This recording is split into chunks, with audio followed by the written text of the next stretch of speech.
Thank you so much, Steve Lewis, Vice President of the National Press Club, and thank you to the National Press Club for inviting me here today. I would like to begin by recognizing the traditional owners of the land on which we meet and pay my respects to their elders past and present. I also acknowledge my colleague, John Hatzistergos, the Attorney General of New South Wales, and my federal colleague, Senator Doug Cameron. Thank you. Well, I begin with a blunt acknowledgement. The New South Wales Government and the Australian Labor Party in New South Wales indulged itself in an internal debate for far too long. Ostensibly, this was about electricity privatisation. Now, much has been said and much has been written about that debate. I don't intend to rewrite that history here. Some of it has been accurate, some of it not. However, I have already apologised for it. The self-indulgent nature of that debate led to the loss of a premier, the loss of trust between the community and the government, and the loss of focus on the job the government was elected to do. That debate was the result of a corporate failure of responsibility of the Labor Party and the labour movement as a whole. We failed to respect that our first duty in government is never to ourselves, but always to the people we represent and the values that we uphold. Now, given all of that, why did I put myself forward for leadership of the Labor Party? It's a question many people have asked me. To be sure, I examined what I believed in, and I considered what we needed to do as a Labor Party and as a Labor government. Now, my conclusions were these. I stood for Parliament in 2003 because I believe that we all, individually and collectively, are responsible for the community in which we live. And I believe that our society is at its strongest when its most vulnerable members are supported and included. It's a belief that's grounded in the example my parents set. My parents weren't political in my youth, though my father has, in his retirement, taken up political activism, though distressingly as a Republican in the electorally significant state of Ohio. My parents coached in the local youth soccer league, and they volunteered at a home for kids with a disability. I can remember my mother taking us to help assist a Vietnamese family, a refugee family, settle into life in Toledo. My brothers and I were left in no doubt that we were responsible for the community in which we lived, and we were responsible to help those who were in need. Now, given this, I could only stand for the Australian Labor Party, because it is the party of fairness and social justice in this nation. But I knew in 2009 that these principles of the party, and indeed the party itself, was at risk. The Australian Labor Party is not a given. It only exists so long as its current membership nurtures its values and upholds its principles. That applies from the grassroots to the leadership. It's all of us. Now, what I and so many others found distressing during the period of internal debate and division is that too many were too focused on those internal battles, and they did not appear to see what they were putting at risk. Not just our values, but the very existence of our party. I was not prepared to stand by and watch that happen. It would be a betrayal to the people we represent. Our party members and our supporters deserved leadership from the front. Leadership that would change the focus of the government from itself back to the people we represent, and restore our principles at the heart of everything we do. Now, on taking the leadership, I knew I had to change a number of things about the government. My first task was to change government from the inside, restoring stability and rebuilding the team. Now, I re-established cabinet processes, and I instituted new ones to ensure that every decision we took was considered, was robust, and was consultative. I put the state plan at the centre of government, setting clear targets and accountability for what we do. I worked to rebuild and restore trust within the party and within the caucus and the cabinet. I knew, going into this job, I would have to achieve significant generational change within our parliamentary ranks. We are a long-term government. In order to present a renewed and energized team, I would have to change that team. I'm proud of the 23 new candidates we have standing at this election. I knew that that change would not be easy, but it had to happen, and it did. I used my authority in the party to demand and to deliver a wholesale change within our parliamentary ranks. Fresh faces, new ideas, and a new team. My second task was to change the government's focus from itself to the community. I listened to the community, I got it, and I acted. The public were deeply opposed to the privatisation of Sydney ferries, and I agreed. My government stopped that process. I do not believe the only way to achieve efficient services is to privatise public services. There was no support for the unpopular and the unexplainable CBD Metro, so I canned it. And instead, I diverted $4.5 billion to faster and more air-conditioned train services in Western Sydney, where, frankly, they are needed. Thirdly, the public was rightly concerned about the system of political donations. They wanted to see an end of the big money influence in politics. That is what I delivered. Now, this is radical change. I know how difficult it is to achieve consensus on political donation reform, but it does restore confidence and trust in politics. And I hope that other states and the Commonwealth take this reform up. Ladies and gentlemen, my third and my most important task was to rebuild trust with the community by delivering services, infrastructure and policies that the people of New South Wales rightly expect. Now, too often politicians assert principles as an end in themselves, but principles are best judged by how you put them into practice, and the community will judge you on what you deliver each and every day. Now, this is why I drove my government to deliver services for the people of New South Wales. First, we delivered on protecting the economy. With the GFC, New South Wales was hit first, and it was hit hardest because our economy is diverse. It is a highly services-based economy, and it does not have a mining boom to dig us out. So we faced a serious and a grave picture. We worked with the federal government to implement the most efficient delivery of the economic stimulus package. We took tough decisions, ones that were necessary to protect our state's financial position. New South Wales is now recognised as the state that led the national economic recovery. New South Wales is back in the black. New South Wales has had 7 consecutive quarters of economic growth. This is something that cannot be said for any other state. We protected and we grew our state's economy. We protected and we grew jobs. We protected and we grew services. New South Wales shows Labor is the good economic managers in the good times and the bad. Now, not every lever of the economy is under the control of a state government. But those levers that are, I pushed as hard as I could. Levers like the planning system, cutting red tape, accelerating planning assessments, and getting our housing approval and construction numbers up. Just last week, we received figures that showed the surge in apartment building approvals is led by New South Wales. We use levers like incentives for footloose projects to come to New South Wales, payroll tax cuts, and increased public spending on infrastructure.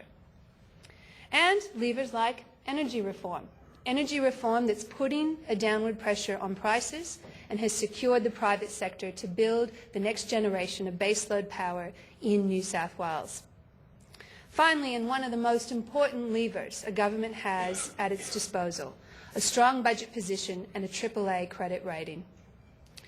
Now, these are some of the many great facts I could recite about the New South Wales economy, and my opponent likes to misrepresent these facts. Mr. O'Farrell promises to create 100,000 jobs in the first 12 months. In the last 12 months, businesses large and small in New South Wales, with the support of my government, have created more than 138,000 jobs. Now, I'm proud of these figures. I'm proud of these figures. They point to an economy that is well managed, that is robust, diverse, and back where it should be, leading the nation. But I'm proud mostly that we achieved this economic growth, this job growth, without cuts to services. It's a core labour value that you can have economic growth and a fair go, and not one at the expense of the other.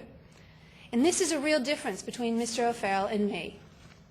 Mr. O'Farrell has said that if he were Premier, disability and community services would need to understand if the economy is constricted, so too would be their budgets. I take a very different view.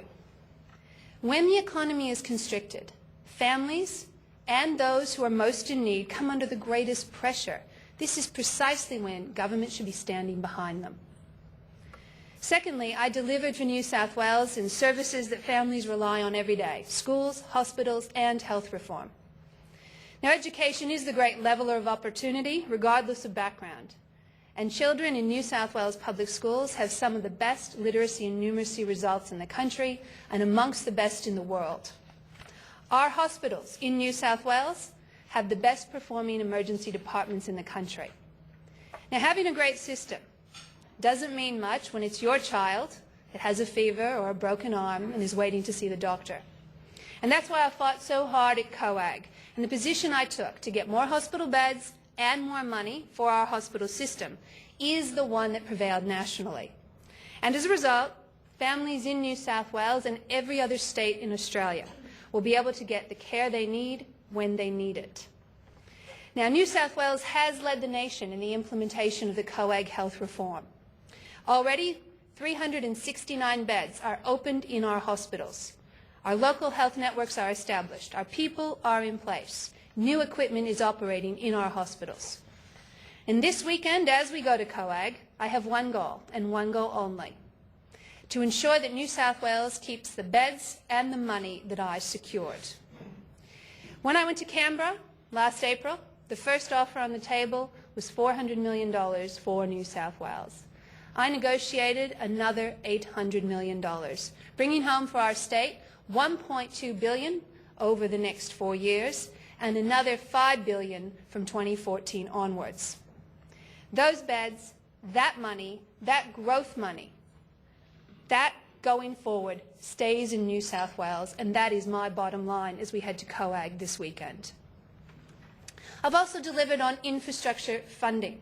For the first time in New South Wales, Sydney has a plan for its growth that brings together land use planning and transport planning, backed up by $50 billion of funding, infrastructure that's being built now, and trains that run on time, 96%. Now, that's all about bringing jobs closer to home and homes closer to transport. Central to that plan is the growth of Parramatta as the second CBD of Sydney. And to make this a reality, I went to the Commonwealth and I got $2 billion to build the Parramatta to Epping rail link. Now, what my government has done in growing our economy, in delivering services in hospitals and in schools, and in building our transport system is the result of detailed plans and policies that means real results for the families of New South Wales. Contrast this to an opposition who's had 16 years to prepare for government, that is 43 days from an election, but cannot provide any detail, any costings, or any ideas to the people of New South Wales. They will say anything to avoid telling you what their real plans are. Mr. O'Farrell is trying to run the ultimate small target campaign. Again and again, he's been pressed for details of his program, but he won't give those details. It's a strategy of avoidance, and it leads to the question, what does he have to hide? Occasionally, he is forced to give details of his plans and promises, and when he does, real people get hurt. He will cut the Western Express rail line. He will cut the Parramatta to Epping rail link. These aren't my threats, these are his promises. He's the only person who thinks that Sydney needs less heavy rail and not more.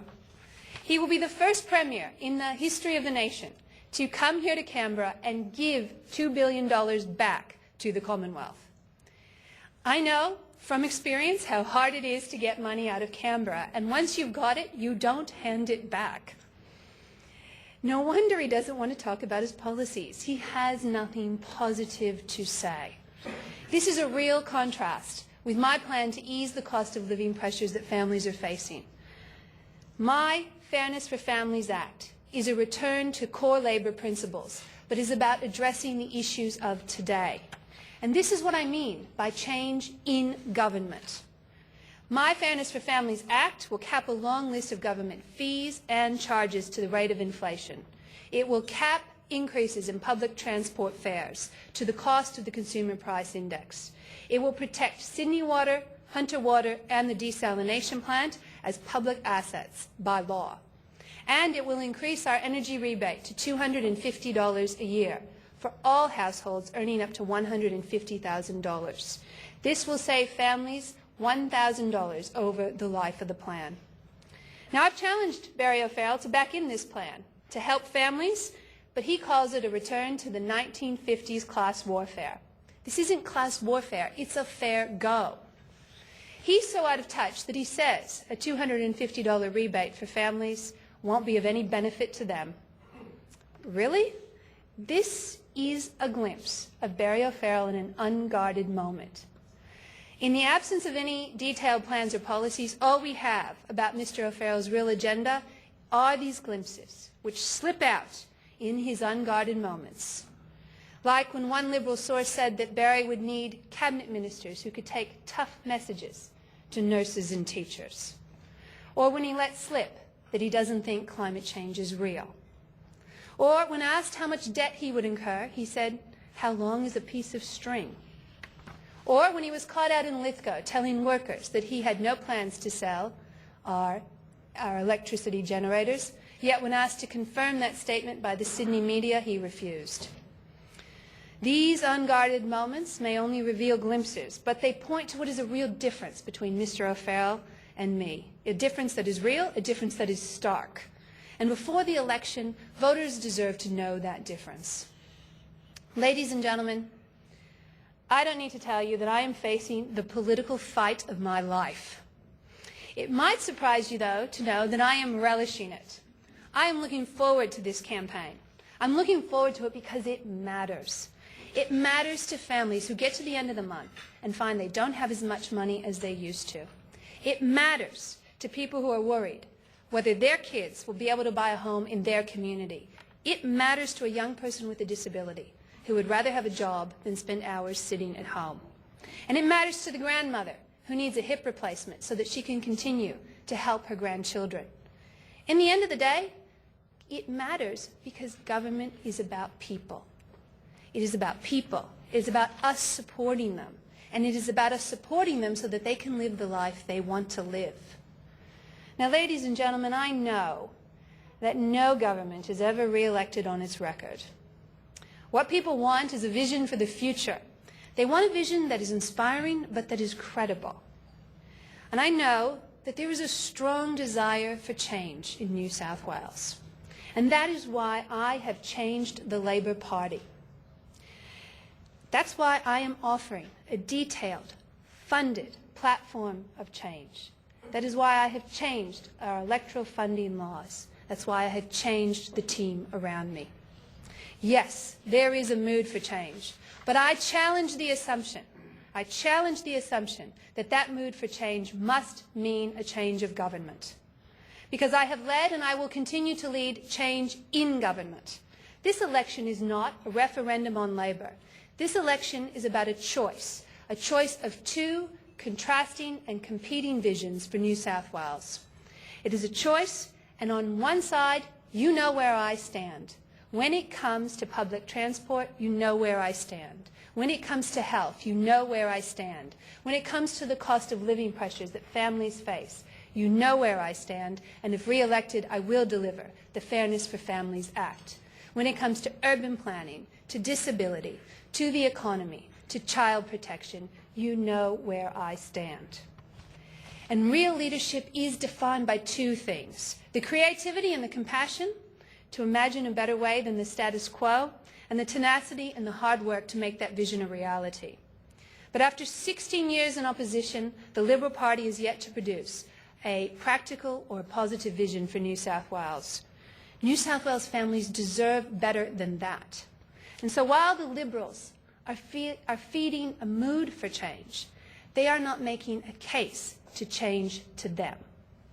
And I have delivered change in government. And with that change, with a clear vision of a fairer New South Wales, and with fully funded and detailed plans to back it in, I intend to continue that change. Thank you.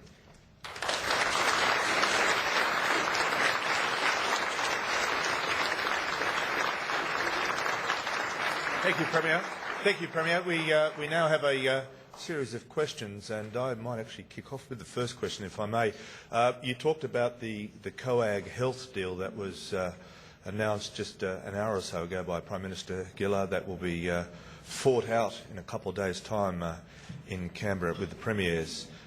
Based on the briefings that you've had from the Prime Minister, are you confident that a deal can be struck, and are you confident that New South Wales can sign up to the deal that is on the table?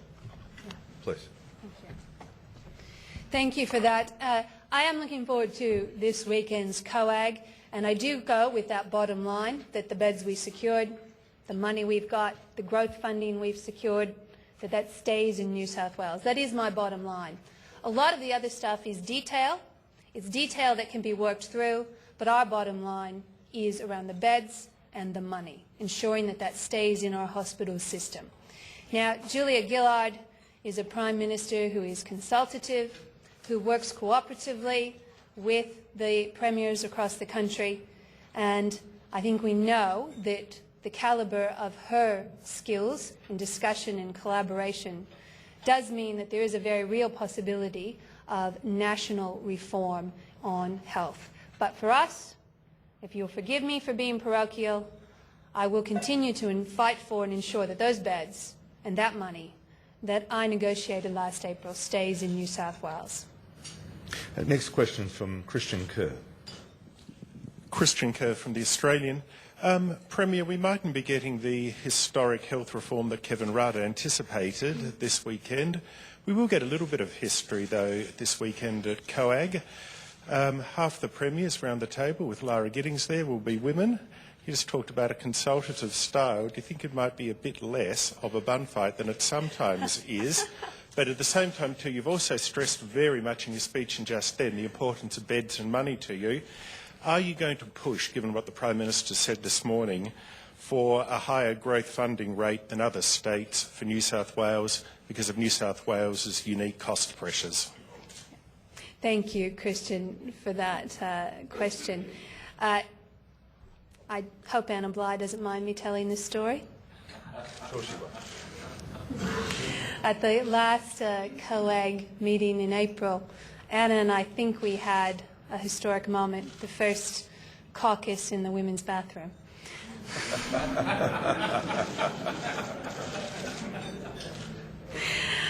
Your question about higher growth funding. Well, the Prime Minister is suggesting that there may be some additional funding put on the table. We saw that in her announcement today, and certainly we would welcome that. We went very clearly at the last COAG, the Premiers, all of us, and as the chair of the Council of Premiers at the time, I went in very hard to see that there was a guarantee of funding, and that offer, if there is more money on the table, I would say that for the Premiers, all of us, without speaking, I am no longer the chair of the CAF, but I could feel pretty confident in saying that we would like to see similarly a guarantee put in place. Next question, Liz Foskier. Hello, Premier. Liz Foskier from ABC Radio. At the last COAG, you were concerned about the activity funding and the way it would work with the regional hospitals. Yes.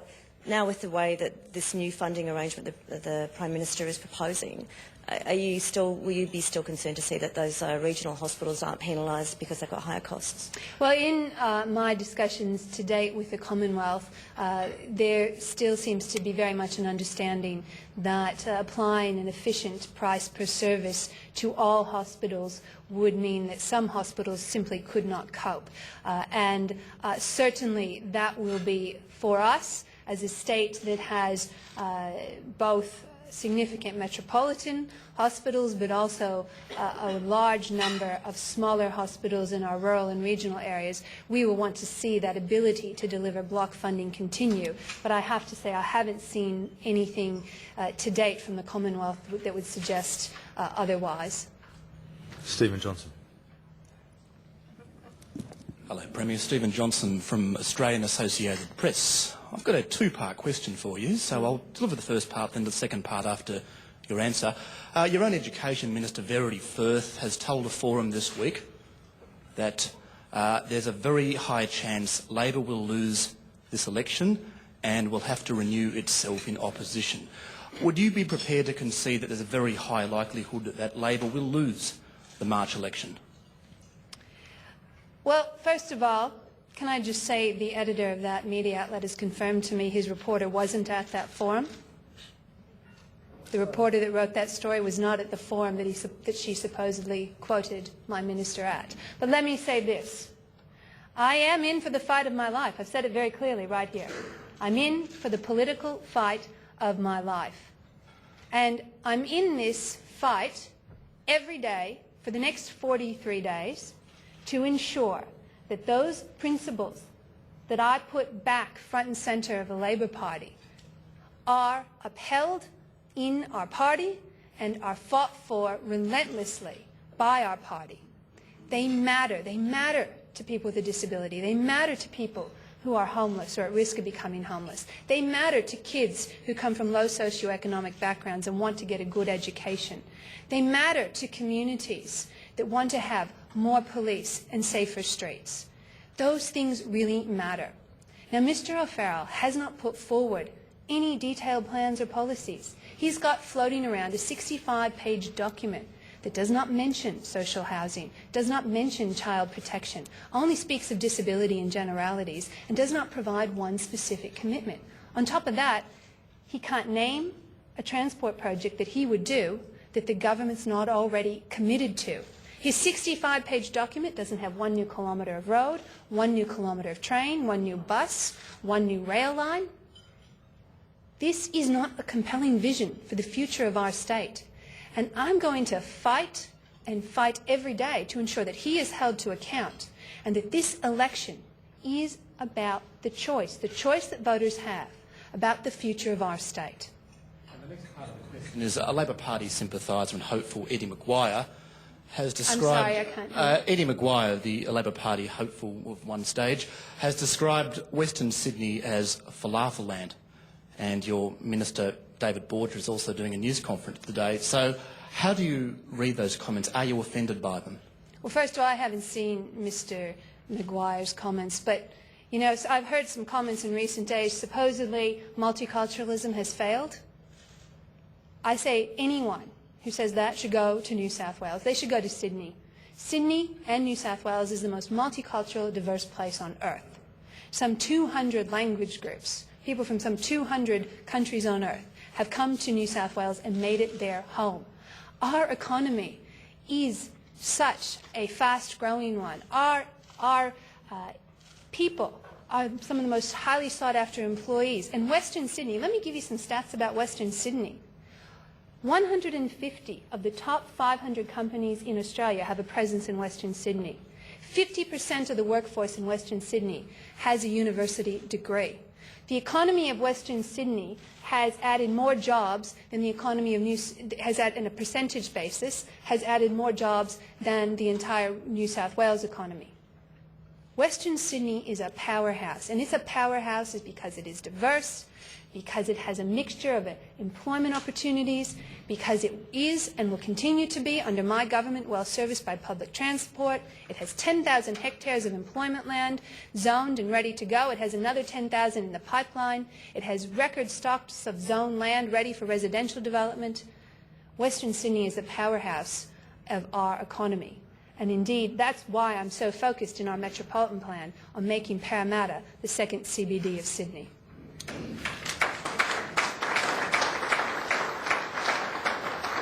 Noel Towell. Premier, Noel Towell from the Canberra Times. You spoke about if we can just go back to health for a sec, if you don't mind. You spoke about the advantages that you believe New South Wales gained last April. You've also spoken about a guarantee. Is that guarantee a no disadvantage guarantee, if you like? Is that the price that New South Wales will demand to support this revised package? Well, the last reform provided a guarantee of $15 billion from 2014 to 2020, and the last agreement provided a guarantee that no state or territory would be worse off. Those would have to be things that would be pretty fundamental for any state to sign up to this sort of reform, and certainly it's something that I've already made clear to the Commonwealth. Next question from John Miller. Thank you, Steve. John Millard, Outstand FM. Premier, you started your address today by mentioning the privatisation of the electrical system and also the Sydney ferries and your opposition to both. Many people would describe such privatisations of government assets and services as being courageous in the best Sir Humphrey sense. They often they frequently seem to result in the increase in prices and decrease in services.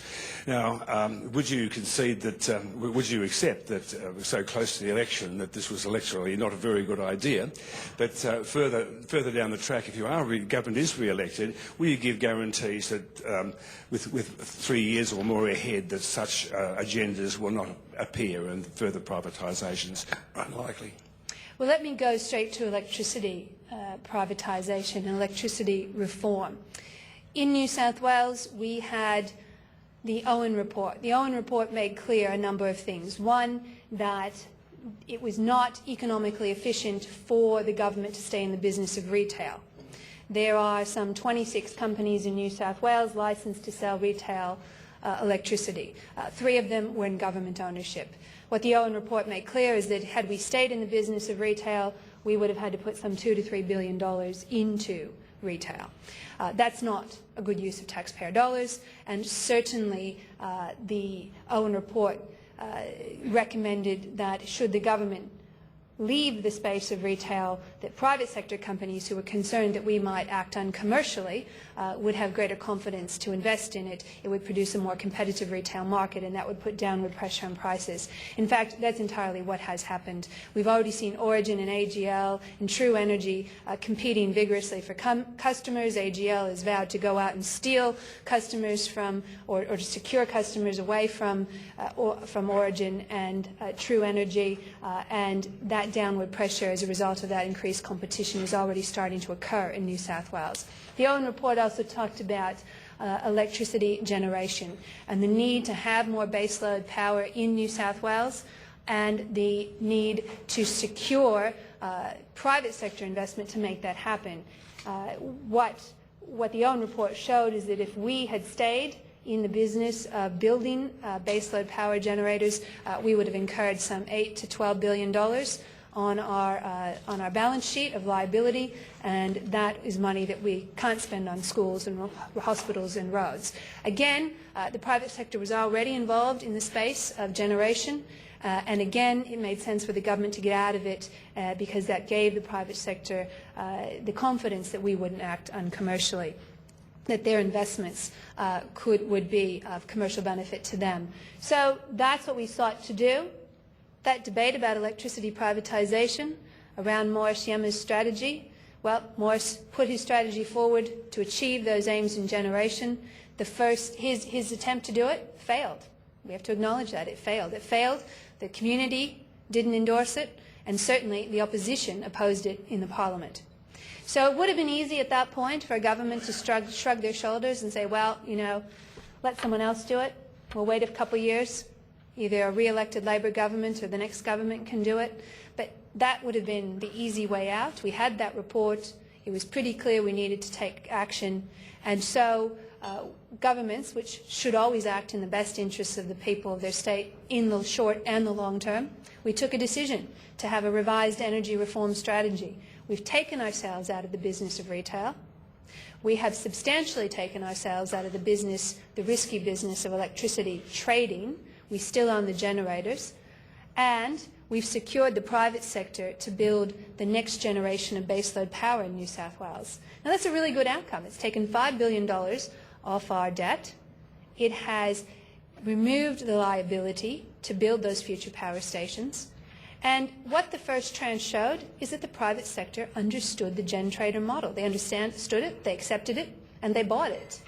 The only reason the second tranche fell over is the uncertainty that was created by an opposition that talked about tearing up contracts, created by an opposition that talked about retrospective legislation.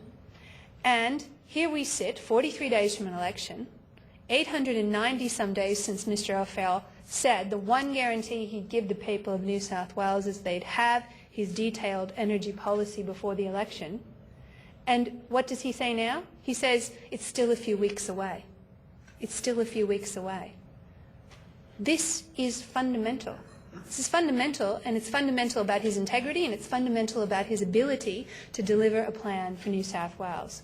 Now, following the second tranche, I took to Cabinet a position that we would say, that's it. We have done our energy reform. We have substantially achieved what we set out to achieve.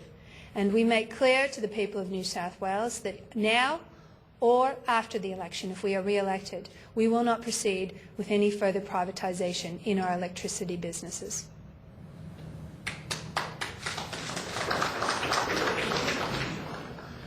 Premier, can I just ask you, a couple of weeks ago you made some comments about the federal government's proposed flood levy.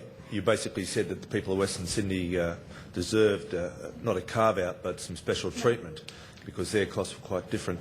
Wasn't that a fairly frank admission, given that Labor's been in power in New South Wales for, what, a decade and a half, that those people in Western Sydney are facing higher living costs, in part because of policies brought in by state governments, state Labor governments?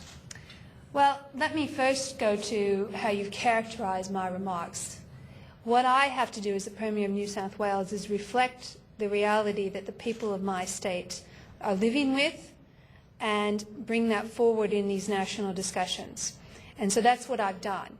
It's very clear that the people of New South Wales and the families of New South Wales are facing high cost of living pressures. It's the one thing people talk to me about more than anything else when I'm in a whether I'm in a shopping centre or walking down the street or in a community meeting. It's what I hear over and over again. Now, my comments regarding the flood levy were simply that. Before we set it in stone, let's ensure that it's calibrated at the right level so that those who are able to pay do. I fully endorse the idea of a flood levy. Those who are able to pay should. Those who are really struggling shouldn't. So what level should it be set at for Western Sydney? 50,000 at present? No, in fact, I never said Western Sydney should be carved out. In fact, my comments were that across the country as well, we've got rising cost of living pressures. I have to reflect what the people of Western Sydney and of Armidale and of the Illawarra say to me. They say to me they're really struggling. And so before we set it in stone, let's nationally, I never asked for a carve-out for New South Wales. I ask you specifically, Premier, is 50,000, in your view, should it be set at a higher rate before people start paying the flood levy? 60 or 70,000? It's worth considering. It's worth considering. Do you have a figure in mind? Well, as I've set in my Fairness for Families Act, $150,000 is the threshold that we've put there. It's the threshold that the Commonwealth has for the family tax benefit. And I think it's worth asking, under that level of income, what should be the sliding scale? Now, $50,000 is certainly, I would say anything under $50,000 should be exempt, but perhaps the question should be considered as to whether that exempt level should be a bit higher. I don't think it should go to $150,000, but I'm just reflecting. Wayne Swan will be thanking you for that. But I'm just reflecting that in that bracket, between a 50 and 150, it might sound like a lot, but the reality is food's going up, petrol's going up, childcare is going up, mortgage rates are going up, rent is going up. All these things are going up, and families are really struggling. Now, the government, any state government, can't control all those costs or even affect them. But those that we can affect, that's what I will do. I will do in my Fairness for Families Act. Put a cap on public transport charges, put a cap on a long list of government taxes and charges, and give people a substantial rebate of $250. Now, it's not going to meet all the costs of rising electricity bills, but it will make a real difference to families. And that's the sort of practical assistance. It comes on the back of my government's decision to have a public transport fare freeze this year. It comes on the back of my government's decision to take substantial cost out of the planning assessment process by introducing a 10-day housing code. It comes on the back of my government's decision to not pass on a rate rise to single-rate pensioners in public housing. And it comes on the back of my government's decision to offer substantial stamp duty cuts that are now being credited for the increase in housing construction and housing approval figures we're seeing in New South Wales. Next question from Jacqueline Maley. Hello, Premier. Jacqueline Maley from the Sydney Morning Herald. Firstly, I'd like to ask if Julia Gillard will be helping out in your election campaign at all. And secondly, how do you think you've been treated by the media as Premier, particularly given on your assumption of power you were given the tag of puppet Premier? I love all media equally. And yes, I imagine Julia and I will have many opportunities to drive home the point that she and I understand that Western Sydney needs more public transport, not less. That she and I understand that the Parramatta to Epping rail link is a fundamental piece of infrastructure. And by the way, I love Margaret Thatcher's quote. I know you wouldn't expect me to quote Margaret Thatcher, but you know, you and I travel by road and rail. Only economists travel on infrastructure. But that's what the Parramatta to Epping rail line is. It is something that is about the people of Western Sydney. It's about kids in Parramatta being able to access Macquarie University. It's about kids in North Ryde being able to access the University of Western Sydney. It's about people in Parramatta having a direct link to the technology corridor in North Ryde. It is bringing together and connecting people on opportunities. That's what that train line's about. Mr. O'Farrell has said he won't build it. Mr. O'Farrell has said he's going to walk away from that $2 billion. And as I said, that will make him the first Premier in the history of this country to give infrastructure funding back to the Commonwealth. Next question from Kieran Gilbert. G'day, Premier Kieran Gilbert from Sky News. In your Fairness for Families Act, you said that it's not a promise, it's going to be law to cap stamp duties, motor vehicle taxes, land taxes, but in the draft bill that's been released, there's no mention of stamp duties, motor vehicle taxes or land tax. Schedule 1 of the bill has all the other taxes but not those three. Why is that? Because those are already capped in other pieces of legislation. What I'm committing to is that we will continue those caps. Next question from Malcolm Farr. Premier Malcolm Farr from news.com.au. Two questions. One is you're aware of the pressure on cost of living. You accept the tenets of global warming and climate change. What basic protections would you insist from a federal government were there to be a price put on carbon, that's protection of family budgets? And secondly, just something personal, on a daily, if not an hourly basis, you have people with great certainty, such as myself, telling you that you are going to get dumped in 43 days' time, yet you have maintained a quite significant show of confidence and high spirits. Do you have some sort of Zen secret going here? How do you confront what others see as an inevitability? Thank you for that. I might go to the, I don't know which part of that question to take first. Thank you, Malcolm. First of all, I'll go to the first part of the question, the carbon pricing. One, I subscribe to the view that's been put forward by the chair of IPART in New South Wales that the most economically efficient thing we could do is put a price on carbon. That what we've seen, and I think others have said this as well, what we've seen is that without a price on carbon, you end up with governments at different levels putting different incentives in place. That eventually skews the economies and around energy and creates inefficiencies and creates cost blowouts. The most efficient thing we could do is put a price on carbon, and therefore I really encourage the Commonwealth and the work they're doing in that area. We saw this with the solar bonus scheme in New South Wales, a scheme, by the way, I'd be remiss in not saying this, of course, the opposition at the time said we'd stolen their policy. They'd encouraged us to have a higher tariff rate than 60 cents a kilowatt hour. Of course, what happened, we had that 60 cents a kilowatt hour, a gross feed-in tariff, the most generous scheme in the country. It coincided with a substantial drop in the price of panels thanks to China, thanks to a scheme in Spain that came to an end, and all those panels made their way to New South Wales. And that saw an acceleration of that scheme to the point that we hit our target within about 6 months, I think it was, of it being introduced. We've now got some 300 megawatts either connected or applied for in that solar bonus scheme. That's essentially half a power station on people's rooftops. But what it would have meant if we'd allowed it to continue at 60 cents a kilowatt hour, and what it would have meant if my government hadn't taken its decision about a week ago to fully offset that scheme, is that people would have paid for it through higher power bills, $100 next year alone for the solar bonus scheme. So we've taken a decision to fully offset that cost. And that's what I mean by having a price on carbon. It gets rid of a lot of that inefficiency. The Commonwealth have talked about having protections, particularly for low-income people, to protect them against what a carbon price could mean for their electricity bills. I think that's just got to be fundamental. This is going to be a big shift for the country, for our household budgets, for our economy.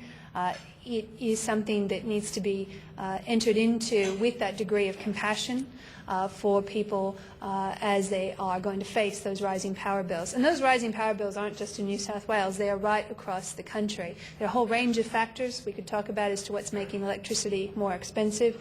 I think it'd be fair to say uncertainty around the price of carbon is probably one of those factors, and I think that's another reason we'd want to get that price sooner rather than later. Now, your question about personal zen, thank you. It's my job. This is my job. People expect me to do my job, and that's what I do. I get up every day and I do it, and I do it because it's important, because it matters. It matters to the state's economy. It matters to the state's services. It matters to whether or not people have a job. It matters to whether or not a kid with a disability is in a transition to workplace and then gets themselves a job. It matters whether or not a family who's at risk of homelessness can get into one of the 6,000 homes we're building under the Nation Building and Jobs Plan package. Those things really matter. And all the other stuff that happens is the hurly-burly of politics. People don't expect their Premier to quail under that. They expect their Premier to get up and do her job. And that's what I do.